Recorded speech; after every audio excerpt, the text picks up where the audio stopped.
A Rural de Natal FM apresenta Naquele que me fortalece, com o arcebispo metropolitano de Natal, Dom João Santos Cardoso. És filho amado, vocacionado ao pastoreio, foste chamado. Naquele que me fortalece, cumprimento a você que me acompanha através da Rádio Rural de Natal, a Rádio da Família, a 91.9, Rádio Santana FM na Zona Norte de Natal, Natal Agora FM, a Rádio 87.7 FM em Parnamirim, a Rádio Olho d'Água em São José de Mipibu, a Rádio Executiva FM em Nísia Floresta, a Rádio 87.9 FM em Tangará, a Rádio Cultura do Brejo, 87.9 FM em Brejinho, a Rádio Vale, em Pendências, a Rádio Lagoa FM em Montanhas, a 107 FM em Nova Cruz, a Rádio Paz e Bem em Pedro Velho, a Web Rádio Imaculada em São Rafael, a Rádio Santa Terezinha em Lagoa Danta, a Rádio FM Vale das Serras em Campo Redondo, a Rádio Jardim FM em Jardim de Angicos, a Rádio Palmeiras do Rio Cabugi, na cidade de Afonso Bezerra, a Rádio São Gonçalo FM em São Gonçalo do Amarante, a Rádio Alzirana 87 FM na cidade de Lages, a Rádio Santa Cruz, a 98.3 FM e Rádio Santa Rita FM em Santa Cruz. E a Deus, através da Virgem Maria, dirijamos a nossa oração. Ave do mar estrela, bendita Mãe de Deus, fecunda e sempre virgem, portal feliz dos céus. Ouvindo aquele ave do anjo Gabriel, mudando de Eva o nome, trazei-nos paz do céu. Ao cego iluminai, ao réu livrai também, de todo mal guardai-nos e dai-nos todo bem. Mostrai ser nossa mãe, levando a nossa voz, a quem por nós nascido, dignou-se vir de vós. Suave mais que todas, ó Virgem sem igual, fazei-nos mansos puros, guardai-nos contra o mal. Ó, dai-nos vida pura, guiai-nos para a luz, e um dia ao vosso lado possamos ver Jesus. Louvor a Deus, ó Pai, e ao Filho sumo bem, com seu divino Espírito, agora e sempre. Amém.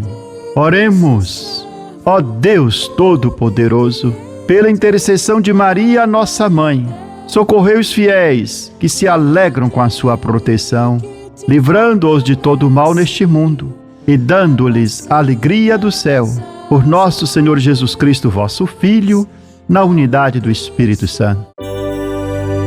Proclamação do Evangelho com Dom João Santos Cardoso.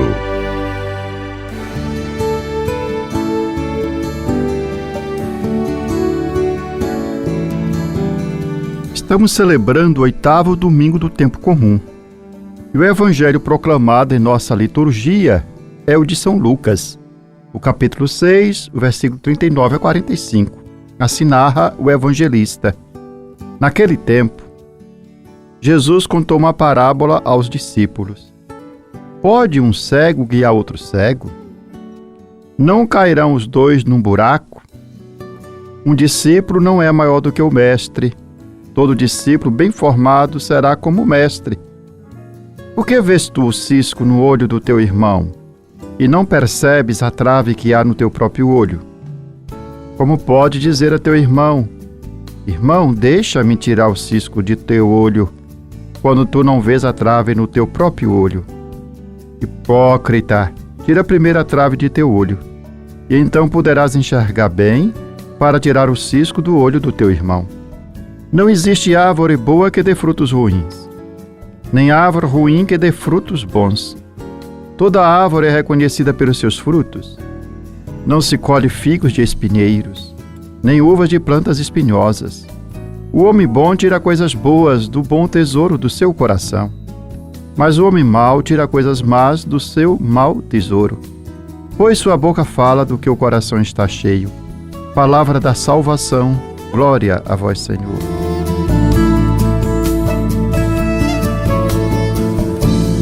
Estamos celebrando o 8º domingo do tempo comum do ano C.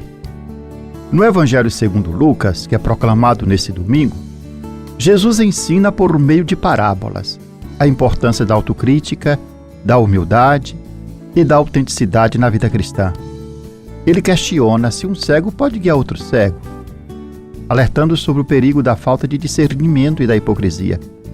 E em seguida exorta os discípulos a corrigirem primeiro os próprios erros, antes de julgar os outros, usando a imagem, a metáfora do cisco e da trave no olho. Jesus também compara a vida humana a uma árvore, que é reconhecida pelos frutos que produz. Assim como uma árvore boa dá bons frutos e uma árvore ruim dá frutos maus, o coração de cada pessoa reflete-se em suas palavras e ações, e conclui afirmando que o que sai da boca revela o que há no coração, destacando a necessidade de cultivar a interioridade, de modo que, assim, possamos dar bons frutos. Esse ensinamento de Jesus nos convida a viver com coerência, buscando primeiro a nossa própria transformação, a transformação interior, antes de querer corrigir os outros. E dessa forma, então, podemos produzir frutos que reflitam o amor e a verdade do Evangelho. O Evangelho de Lucas amplia o sermão das bem-aventuranças, com algumas orientações muito mais claras. A metáfora do cego não pode guiar outro cego, pois ambos cairão no buraco. E além disso, um discípulo não é maior do que o seu mestre, mas se for bem formado, será como ele.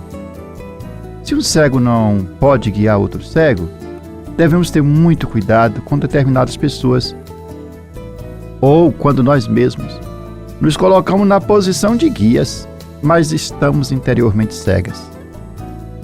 Seguir uma pessoa nesse estado representa um grande risco de nos perdermos juntamente com ela. E Nosso Senhor também nos ensina sobre as relações interpessoais. Geralmente nós temos um grande defeito, é o de julgar os outros. Nosso Senhor já havia nos advertido: não julgueis para não serem julgados. E geralmente nos achamos sempre superiores aos outros. Por isso temos a tentação de ver o pequeno defeito, o cisco no olho do outro, mas não conseguimos enxergar o nosso próprio defeito, a trave que está no nosso próprio olho, um defeito ainda maior do que aquele que nós vemos nos outros. Assim Jesus diz claramente: por que vês o cisco no olho do teu irmão e não percebes a trave que há no teu próprio olho? Uma forma de olhar o irmão com benevolência é voltar o olhar para nós mesmos e entrarmos em contato com a nossa interioridade, com as nossas misérias. Quando nos damos conta da nossa miséria e do nosso pecado, nós deixamos de julgar e de apontar o dedo para o outro. Até porque, ao enxergar os defeitos alheios, muitas vezes usamos o mecanismo da projeção e projetamos nele as nossas próprias dificuldades e problemas. Ser misericordioso com o outro é um verdadeiro exercício de misericórdia. E esse olhar misericordioso só se adquire quando tomamos consciência de nossas próprias fraquezas. O contato com a nossa miséria nos torna mais misericordiosos. Assim, em vez de querer tirar o cisco do olho do outro, devemos primeiro empreender a nossa luta interior para arrancar a trave que está no nosso próprio olho. Por isso é necessário um caminho de purificação interior, buscando sempre a nossa própria conversão. Jesus é muito claro: tira primeiro a trave do teu olho, e então poderás enxergar bem para tirar o cisco do olho do teu irmão.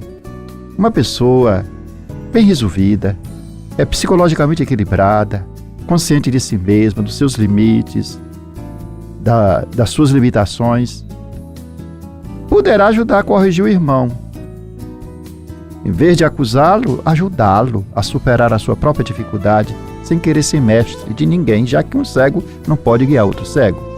No entanto, muitas vezes parece ser mais fácil apontar os defeitos dos outros do que reconhecer os nossos próprios.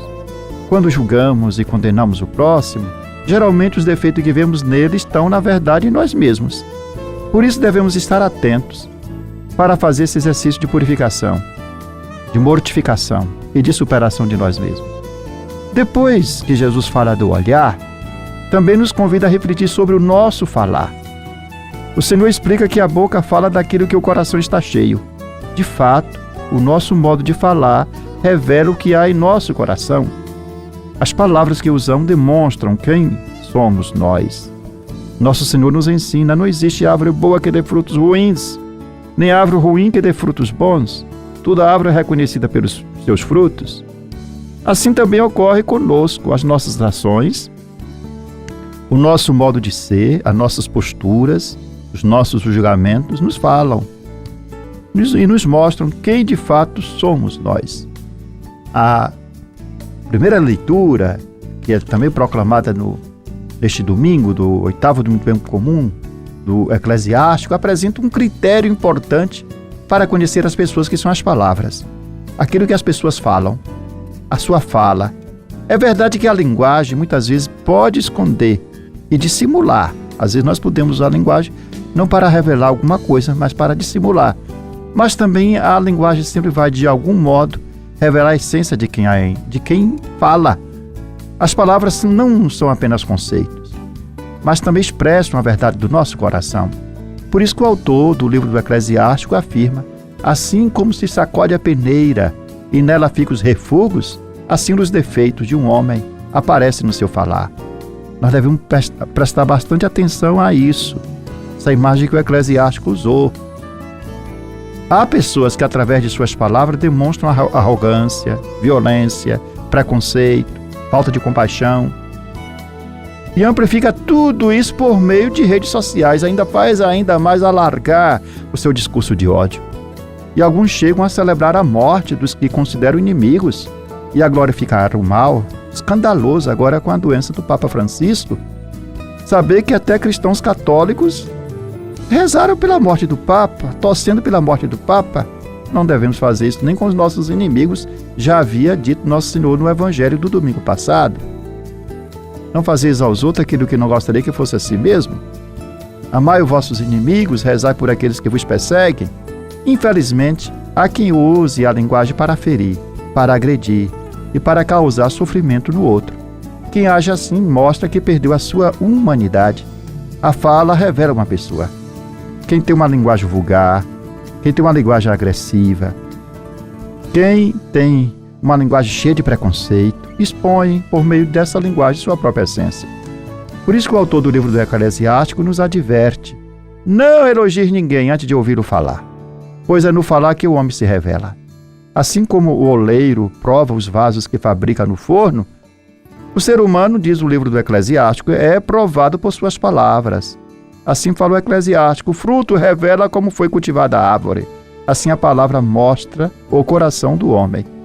E Jesus nos ensina que a boca fala daquilo que o coração está cheio. A fala, de alguma forma, mesmo que possa ser usada para dissimular e para fingir, revela o nosso interior. Embora possamos enganar alguém através da fala. Mas há quem dissimule e use as palavras para parecer aquilo que não é. A linguagem é um indicativo importante para conhecer uma pessoa. Se alguém se expressa com arrogância, vulgaridade, violência, preconceito, isso revela algo dela. Por isso nós devemos estar atentos também ao modo como falamos. Policiar a nossa linguagem, para que a nossa linguagem possa, de fato, revelar um processo de transformação interior em nós. Assim que o nosso Senhor Jesus Cristo nos ajude a viver a radicalidade que Ele pede hoje no Evangelho, resultado das bem-aventuranças que começamos já a ouvir desde o domingo passado. A boa árvore não pode dar maus frutos, e a má árvore não pode dar bons frutos. Feliz é todo aquele que não anda conforme os conselhos dos perversos, que não entra no caminho dos malvados, nem junto aos zombadores vai sentar-se.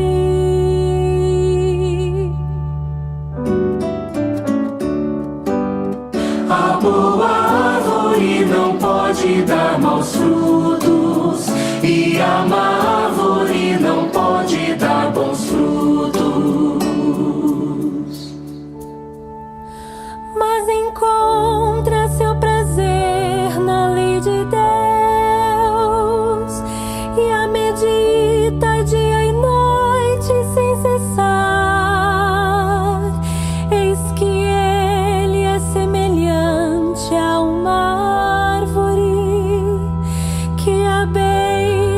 torrente está plantada.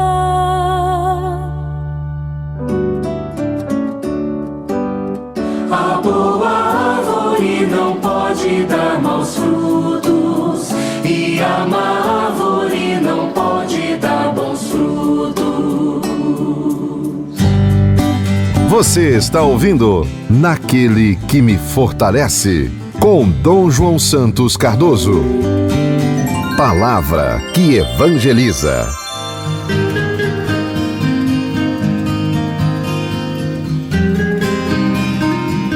O mandamento do amor aos inimigos, ensinado por Jesus, é um dos mais desafiadores e também um dos mais paradoxais de sua mensagem. Nos diz Jesus no Evangelho segundo Lucas: amai os vossos inimigos, fazei o bem aos que vos odeiam. Assim nos ensina o Senhor, chamando-nos a transcender a lógica humana da retribuição e do ressentimento. Mas nós podemos nos questionar: como é possível amar alguém que nos prejudicou profundamente, que nos feriram, que nos causaram danos profundos e traumáticos, que nos decepcionaram e nos traíram? Ou mesmo aqueles que defendem valores e crenças que nos parecem inaceitáveis. O teólogo Thomas Halleck, no seu livro Quero que Sejas, afirma que Jesus não exige uma mudança instantânea de nós, mas uma decisão consciente e progressiva para jamais alimentar a inimizade. E para ilustrar essa ideia, ele recorre a uma lenda chacídica. Diz que um homem sofria grandes provações, mas mesmo sofrendo grandes provações, doenças, privação material, mantinha sua paz interior. Quando ele foi questionado pelos seus conhecidos, pelos vizinhos, sobre como conseguia permanecer sereno, ele respondeu: vocês devem estar falando com a pessoa errada. Não sei daquilo que estão dizendo, jamais aconteceu algo de ruim na minha vida. Essa resposta não nega o sofrimento, mas revela uma escolha, a de não alimentar o ressentimento. Aí, igualmente assim, a amizade. Devemos fazer com esse homem. Não é esquecer da ofensa feita, mas significa não alimentar a inimizade. A inimizade só persiste se for cultivada. Tanto quanto a amizade depende da reciprocidade. Se não respondemos com reciprocidade, a inimizade se dissolve. Quando recusamos a nos vingar, a inimizade perde a sua força. E Halleck recorda uma outra história chacídica, contada por um rabino, que nos oferece uma chave valiosa para compreender o amor ao inimigo. Perguntado repetidamente, aquele rabino, sobre quando a noite termina e o dia começa, ele respondeu: a noite chega ao fim e o dia se inicia quando conseguimos olhar para o rosto de qualquer pessoa e reconhecer nela um irmão ou uma irmã. Enquanto enxergarmos os outros apenas como inimigos, permanecemos imersos na escuridão e no medo. E é necessário transformar o nosso olhar. É um processo de conversão interior progressiva, lenta, mas que possa nos permitir superar a lógica da hostilidade. E Richard Kearney, um filósofo irlandês, também nos desafia ao propor que olhemos nos olhos do monstro. E assim, quando olhamos nos olhos do monstro, o inimigo visto por nós como um monstro, descobrimos que ele não é tão diferente de nós.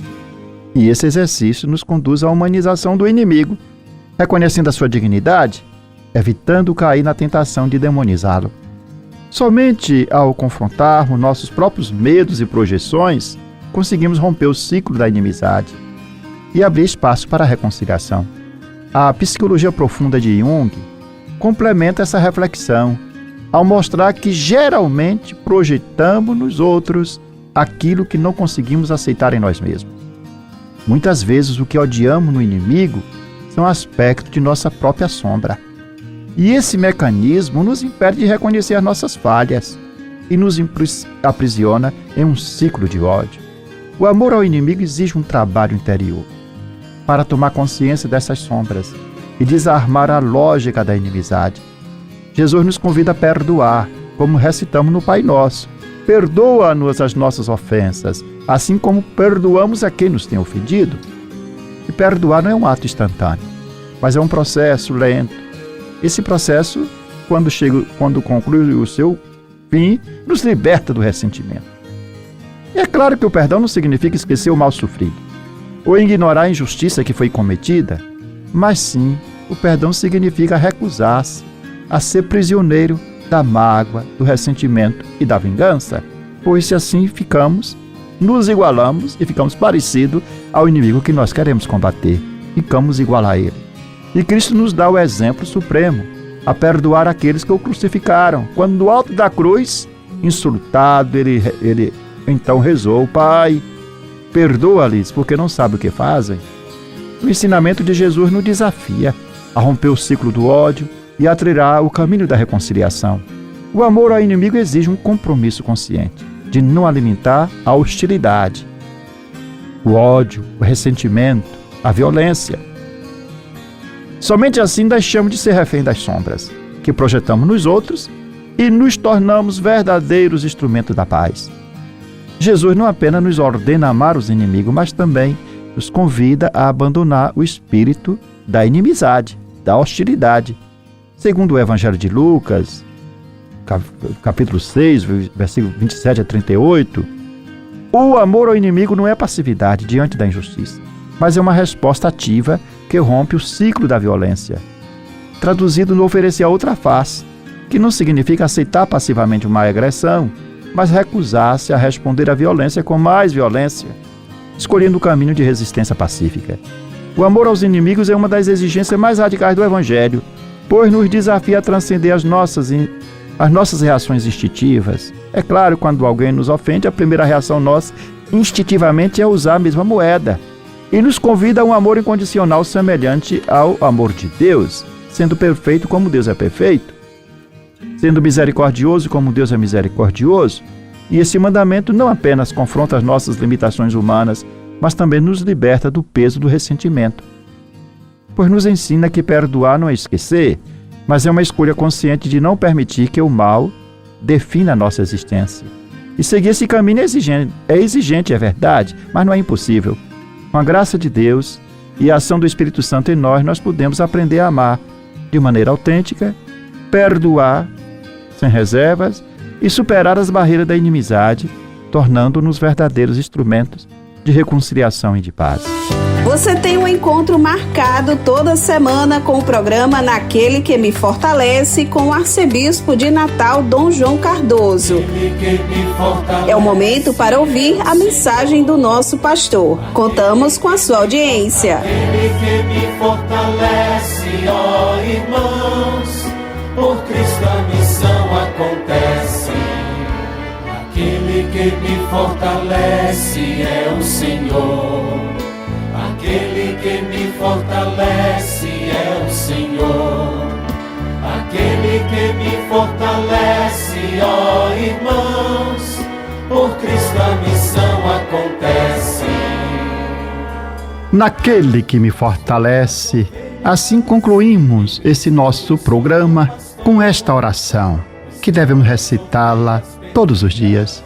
Meu Deus, dai-me sempre a alegria de viver. Dai-me força para superar qualquer obstáculo. Não permita que eu me sinta fracassado. Erguei-me quando estiver abatido. Libertai-me quando estiver oprimido. Sustentai-me para que eu não caia em nenhuma tribulação. Que não falhe jamais minha fé em vós. No meio da tempestade, quando tudo parece perdido, minha fé esteja sempre ligada a vós. Senhor, meu coração confia em vós, porque sois fiel a mim e em todos os momentos. Amém. Eu sou o pão que dá vida, o pão para um mundo novo, que nutre, alimenta e sacia o caminhar do meu povo. Seja bendito o nome do Senhor, agora e para sempre. A nossa proteção está no nome do Senhor, que fez o céu e a terra. que a bênção de Deus Todo-Poderoso, Pai, Filho e Espírito Santo, desça sobre vós e permaneça para sempre. Amém. Aquele que me fortalece é o Senhor. Aquele que me fortalece é o Senhor. Aquele que me fortalece, ó irmãos, por Cristo a missão acontece. Você ouviu Naquele que me fortalece, com o arcebispo metropolitano de Natal, Dom João Santos Cardoso.